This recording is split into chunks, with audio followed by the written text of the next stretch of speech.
ಮಳೆಗೆ ಭದ್ರಾ ನದಿ ಪಕ್ಕದ ವಾಲಿಬಾಲ್ ಕೋರ್ಟ್ನ ನೆಟ್ ಮುಳುಗಡೆ ಆಗಿದೆ. ವಾಲಿಬಾಲ್ ಕೋರ್ಟ್ ನೆಟ್ಗೆ ಕಟ್ಟಿದಂಥ ಕಂಬಗಳು ಮಾತ್ರ ಗೋಚರವಾಗ್ತಾ ಇದ್ದಾವೆ. ಬಾಳೆಹೊನ್ನೂರಿನ ಭದ್ರಾ ನದಿ ತಪ್ಪಲಿನಲ್ಲಿ ಈ ದೃಶ್ಯ ಕಾಣಿಸ್ತಾ ಇದೆ. ಚಿಕ್ಕಮಗಳೂರು ಜಿಲ್ಲೆ ಎನ್ಆರ್ಪುರ ತಾಲೂಕಿನ ಬಾಳೆಹೊನ್ನೂರು. ಮಳೆ ಆಗ್ತಾ ಇದೆ, ಮಳೆ ಖುಷಿ ತರ್ತಾ ಇದೆ. ಯಾಕಂತ ಹೇಳಿದ್ರೆ ಈಗ ಬರದ ಛಾಯೆ ಆವರಿಸಿದೆ. ಅನೇಕ ಜಿಲ್ಲೆಗಳಲ್ಲಿ ಬಿತ್ತನೆ ಬೀಜ ಭೂಮಿಗೆ ಹಾಕಿದ್ದಾರೆ. ಇಲ್ಲಿಯವರೆಗೂ ಬೆಳೆ ಬಂದಿಲ್ಲ ಮೇಲಕ್ಕೆ. ಬಾರೋ ಬಾರೋ ಮಳೆರಾಯ ಅಂಥೇಳಿ ಪ್ರಾರ್ಥನೆ ಮಾಡ್ತಾ ಇದ್ದಾರೆ. ಈ ಸಂದರ್ಭದಲ್ಲಿ ಭದ್ರಾ ನದಿ ತೀರದಲ್ಲಿ ಮಳೆಯಾಗ್ತಾ ಇದೆ ಅನ್ನೋದು ಸಮಾಧಾನ. 2 ತಿಂಗಳಿನಿಂದ ವಾಲಿಬಾಲ್ ಕೋರ್ಟ್ ಮಾಡಿಕೊಂಡಿದ್ದರು ಯುವಕರು. ರಾತ್ರಿ ಕಳೆದು ಬೆಳಗಾಗೋದ್ರಲ್ಲಿನೇ ನದಿಯ ನೀರಿನ ಮಟ್ಟ ಏರಿಕೆಯಾಗಿದೆ. ಭದ್ರೆಯ ಒಡಲು ತುಂಬಿದ್ದಕ್ಕೆ ಸ್ಥಳೀಯರು ಮತ್ತು ರೈತರು ಸಂಭ್ರಮಿಸ್ತಾ ಇದ್ದಾರೆ. ನೋಡ್ತಾ ಇದ್ದೀರಿ ದೃಶ್ಯಾವಳಿಗಳಲ್ಲಿ. ಇದು ಭದ್ರೆಯ ನದಿ ನೀರಿನಲ್ಲಿ ಹೆಚ್ಚಳವಾಗಿರುವಂಥ ದೃಶ್ಯ. ಇದು ವಾಲಿಬಾಲ್ ಕೋರ್ಟ್ನ ಕಂಪ್ಲೀಟ್ ಆ ನೆಟ್ ಮುಳುಗೋಗಿದೆ. ಬರೀ ಪೋಲ್ಗಳು ಮಾತ್ರ ಕಾಣಿಸ್ತಾ ಇದ್ದಾವೆ ಮೇಲೆ. ಸೊ ಇದು ರಾತ್ರೋರಾತ್ರಿ ನಡೆದಿರುವಂಥ ಜಾದು, ಮ್ಯಾಜಿಕ್. ಪರಿಸರ, ಪ್ರಕೃತಿ ಎಂಥ ಜಾದು ಬೇಕಾದರೆ ಮಾಡುತ್ತೆ. ಪ್ರಕೃತಿಗಿರುವಂಥ ಶಕ್ತಿನೇ ಅದು. ಸೊ ಹೀಗಾಗಿ ಈ ಪ್ರಕೃತಿಯ ಶಕ್ತಿ, ಜಾದು ರೈತರಲ್ಲಿ ಬಹಳ ಸಂಭ್ರಮ ತಂದಿದೆ.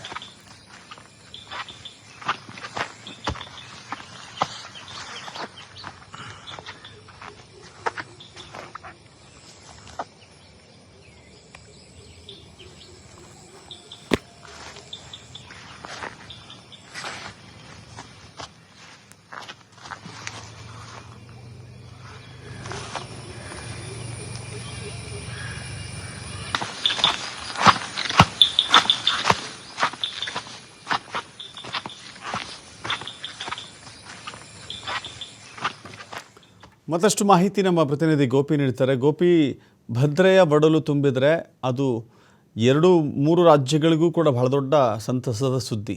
ಈ ತುಂಗಭದ್ರಾ ಜಲಾಶಯ ಭರ್ತಿಯಾದರೆ ಬಹಳ ಸಂಭ್ರಮ ಆಗುತ್ತೆ. ಸೊ ಹೀಗಾಗಿ ಕೊನೆಗೂ ಕೂಡ ಮಳೆರಾಯ ಕೃಪೆ ತೋರಿದ್ದು ಎಷ್ಟೊಂದು ಸಂತಸ ಮೂಡಿಸಿದೆ ರೈತರಲ್ಲಿ. ಹೌದು ದಶರಥ್, ಏನು ನದಿಗಳ ಹುಟ್ಟೂರು ಅಂತ ಹೇಳಲಾಗುತ್ತೆ. ಯಾಕಂದ್ರೆ ಮಲೆನಾಡು ಭಾಗದಲ್ಲೇ ಈ ಬಾರಿ ಸಾಕಷ್ಟು ಮಳೆಯ ಕೊರತೆ ಎದುರಾಗಿತ್ತು. ಹಾಗಾಗಿ ತುಂಗಭದ್ರಾ ಪ್ರಮುಖ ನದಿಗಳಾಗಿರುವಂತದ್ದು 16 ಜಿಲ್ಲೆಗಳಿಗೆ ನೀರು ಉಣಿಸುವಂತ ನದಿಗಳು. ಈ ನದಿಗಳು ಕೂಡ ಬತ್ತು ಹೋಗುವಂತ ಪರಿಸ್ಥಿತಿ ಮಲೆನಾಡಿನಲ್ಲಿ ಉದ್ಭವ ಆಗಿತ್ತು. ಪ್ರಮುಖವಾಗಿ ತುಂಗ ಮತ್ತು ಭದ್ರಾ ನದಿಗಳು ಉಗಮ ಸ್ಥಾನ ಏನು ಚಿಕ್ಕಮಗಳೂರು ಜಿಲ್ಲೆ ಇದೆ, ಮಳೆಯ ತೀವ್ರ ಕೊರತೆ ಏನು 40%ಗೂ ಹೆಚ್ಚು ಮಳೆಯ ಕೊರತೆ ಎದುರಾಗಿತ್ತು. ಹಾಗಾಗಿ ಜಲಾಶಯಗಳು ಕೂಡ ಕಡಿಮೆ ನೀರಿನ ಪ್ರಮಾಣ ಭದ್ರಾ ಜಲಾಶಯದಲ್ಲಿತ್ತು.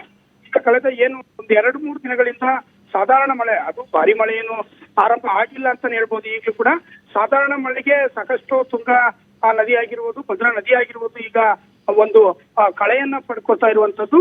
ಮಳೆಯ ಪ್ರಮಾಣ ಹೆಚ್ಚಾಗಿ ನಿನ್ನೆ ಒಂದು ದಿನಕ್ಕೆ ಭದ್ರಾ ಜಲಾಶಯದಲ್ಲಿ ಕೊಂಚ ಪ್ರಮಾಣದ ಮಳೆ ಏರಿಕೆಯಾಗಿದೆ. ತುಂಗಾ ಜಲಾಶಯದಲ್ಲೂ ಕೂಡ ಮಳೆಯ ಪ್ರಮಾಣ ಏರಿಕೆಯಾಗಿರೋದು. ಶಾರದೆಯ ಏನು ತುಂಗಾ ತಟದಲ್ಲೂ ಕೂಡ ಮಳೆಯ ಪ್ರಮಾಣದಿಂದಾಗಿ ಶೃಂಗೇರಿಯಲ್ಲೂ ಸಾಕಷ್ಟು, ಶೃಂಗೇರಿ ಭಾಗದಲ್ಲೇ ಅತಿ ಹೆಚ್ಚು ಮಳೆ ಬಿದ್ದಿರುವಂತದ್ದು. ನಿನ್ನೆ ಕೆರೆಕಟ್ಟೆ ಭಾಗ ಏನಿದೆ ಮತ್ತು ಕುದುರೆಮುಖ ಭಾಗದಲ್ಲೂ ಏನು ಕಳಸ ಕುದುರೆಮುಖ ಭಾಗದಲ್ಲೂ ಅತಿ ಹೆಚ್ಚು ಮಳೆ ತೀವ್ರವಾಗಿ ಮಳೆ ಬೀಳ್ತಾ ಇರೋದು. ಈಗ ಮಲೆನಾಡಿಗೆ ಒಂದು ಕಳೆಯನ್ನ ಕೊಡ್ತಾ ಇರುವುದು ಇದು ಒಂದು ಸಂತಸವನ್ನ ರೈತಾಪಿ ಜನರಲ್ಲಾಗಿರ್ಬೋದು ಮತ್ತು ಜಿಲ್ಲೆಯ ಜನರಲ್ಲಿ ಏನು ಕಳೆದ 1 ತಿಂಗಳಿಂದ ಬರಗಾಲದ ಪರಿಸ್ಥಿತಿ ಮತ್ತು ಉಷ್ಣಾಂಶ ಕೂಡ ಸಾಕಷ್ಟು ಹೆಚ್ಚಾಗಿತ್ತು ಚಿಕ್ಕಮಗಳೂರು ಜಿಲ್ಲೆಯಲ್ಲಿ. ಆದ್ರೆ ಈಗ ಬಿದ್ದಿರುವಂತ ಮಳೆಯಿಂದಾಗಿ ಏನು ನಾವು ವಿಷನ್ ನಲ್ಲಿ ಏನು ನೋಡ್ಬೋದು, JCBಯೇ ಮುಳುಗೋಗಿರುವಂತದ್ದು. ಅಂದ್ರೆ ನದಿಯ ಒಳಗೆ ಕಾಮಗಾರಿಗೆ JCB ಇರಿಸಿದ್ದು, ಆ JCBಯೇ ಮುಳುಗೋಗಿದೆ. ಅಂದ್ರೆ ಮಳೆ ಬರೋದಿಲ್ಲ ಅನ್ನೋ ಖಾತ್ರಿಯಲ್ಲಿ JCB ಅಂದ್ರೆ ಕೆಲಸ ಮಾಡ್ಲಾಗ್ತಾ ಇತ್ತು ಏನು ಭದ್ರಾ ನದಿ ತಟದಲ್ಲಿ ಸೇತುವೆಗೆ, ಅದು ಕೂಡ ಈಗ ಮುಳುಗೋಗಿದೆ. ಮತ್ತು ಮತ್ತೊಂದು ಏನು ಬಾಳೆಹೊನ್ನೂರಿನಲ್ಲಿ ಯುವಕರು ನದಿಯ ಕೆಳಭಾಗದಲ್ಲಿ ಮಳೆ ಈ ಬಾರಿ ಬಹಳ ಕಡಿಮೆ ಇದೆ ಅಂತೇಳಿ ಒಂದು ವಾಲಿಬಾಲ್ ಕೋರ್ಟ್ ಅನ್ನ ನಿರ್ಮಾಣ ಮಾಡ್ಕೊಂಡಿರ್ತಾರೆ.